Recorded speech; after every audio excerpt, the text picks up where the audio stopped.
बहुत सारे African tribal areas में ऐसा होता है, शादी से पहले विमेन के प्राइवेट पार्ट्स में एक धुआं दिया जाता है। वो उसके अपने यहाँ भी दिया बहुत जाता सारे, है, हाँ वो स्टार्ट अपने यहाँ से ही हुआ है, अपने यहाँ भी दिया जाता है। और जिन लेडीज को बेसिकली ब्लॉकेज होता है, जिन अच्छा, लेडीज को गर्भ धारण करने में दिक्कतें होती हैं, या जिनके पीरियड्स रेगुलर नहीं होते, उनको बेसिकली वो धुआं दिया जाता है। और ये जो हम लोग कंडे हैं ना, ये बहुत विशेष तिथियों पर थापते हैं, बनाते हैं। जैसे कि अभी गोवर्धन निकल के गया दिवाली के बाद, तब बनाए जाते हैं। ये होली पर बनाए जाते हैं और इनको रखा जाता है, और विशेष तिथियों पर इन पे औषधियाँ रखकर इनको जलाया जाता है। वो धुआं जगाते हैं और फिर एक स्त्री को उसको ग्रहण करना होता है, ठीक है। और इसके अंदर बहुत सारी शर्तें होती हैं, कलर कॉम्बिनेशंस होते हैं आपके क्लोथ्स के। अच्छा, आपको लकड़ी का ही आसन यूज़ करना होता है, बहुत सारी चीज़ें होती हैं, बहुत डेप्थ नॉलेज है इसकी और बहुत वृहद ज्ञान है ये। तो इसके अंदर से आप धीरे धीरे करके उनकी उन चीज़ों को समाप्त कर सकते हो, ब्लॉकेजेस ख़त्म कर सकते हो।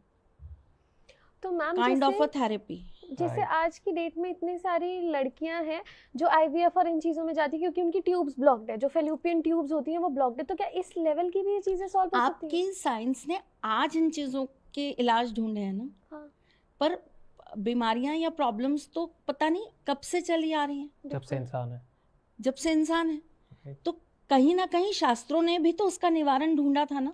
हम उसे हाइजीनिक नहीं मानते, हम उसे सही नहीं मानते। जबकि मैं आपको बहुत क्लियर उस पर बोलूं, एक लड़की हूँ, लड़की की तरह ही आपसे बात करूं, तो जब हमारे पीरियड्स का 7वां दिन होता है तो ये रिचुअल कराया जाता था।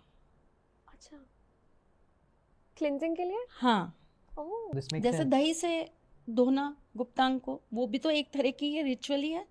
प्योरीफाई कर रहे हो ना आप अपने आप को, आप एक नई जिंदगी दे सकते हो। वही, वो कितना इम्पोर्टेंट है आपको अच्छी संतान की प्राप्ति, राइट। सबसे बड़ी चीज जो होती है, जो माँ बाप होते हैं वो ये सिर्फ ये चाहते हैं कि हमें एक अच्छी संतान की प्राप्ति हो। राइट। उसके लिए लड़कों को क्यों बोला जाता है कि आपको एक उम्र तक ब्रह्मचार्य का पालन करना चाहिए, जी, आपको अपनी चीज़ों को होल्ड रखना चाहिए। क्यों? क्योंकि आपके अंदर से जब वो ऊर्जा निकलेगी तो उसके अंदर इतनी शक्ति है, इतनी शक्ति है कि उससे एक ऐसे जन्म की उत्पत्ति होगी जो बहुत शौर्यवान होगा।